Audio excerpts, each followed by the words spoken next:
Ultimately, GRC means a lot of different things to a lot of different people. This can be everything from operational risk management to third-party risk management, audit, IT security risk management, but also very specific capabilities such as issue tracking or corporate gift registers. What we've found with GRC automation is that no organisation or very few organisations are really trying to implement a big bang GRC capability. Instead, what they're doing is responding to very specific challenges that they have. So what RSA sees is that organisations are often responding to some of those very specific challenges.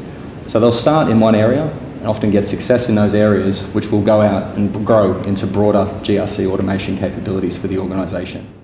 How we see it breaks down is in areas such as operational risk management, third-party risk management, business resiliency, audit, and also IT security risk management, as well as regulatory compliance.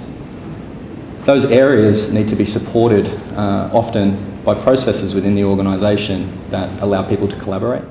Let me break it down into a few different domains where we usually see demand and interest. So it can be very specific requirements. For example, an IT security team might be responding to MAS TRM and might want a way to streamline their activities. And that can be everything from adopting best practice controls, making sure that control owners are identified, and then getting some assurance that those controls are being implemented and managed correctly. That's a very specific example, but it can often be a much broader capability. For example, within a regulatory compliance team or a group compliance team.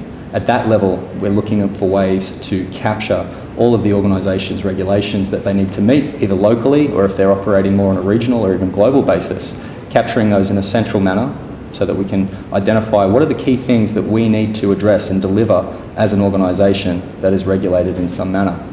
Then it comes back to what I was mentioning before, putting in place controls and control owners and making sure that those controls are measured and monitored over time.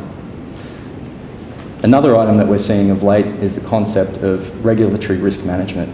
So being able to add a risk assessment process into our regulatory management cycle. It depends on the challenge, I guess, that the organisation is trying to address. If we're talking about operational risk, that will usually fall to a chief risk officer. If we're talking about IT security management, we could be meeting with the CISO. Vendors that we're dealing with and our third parties could be a mix of our chief risk office, perhaps our procurement team.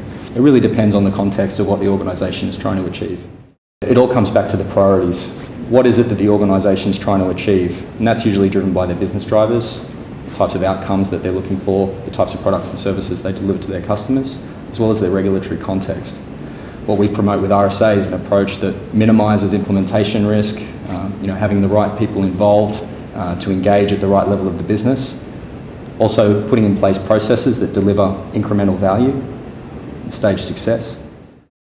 So success in operationalising GRC, I guess, comes down to how well the organisation understands their priorities. Failing to understand those priorities can see the organisation rushing to implement too many things in one go.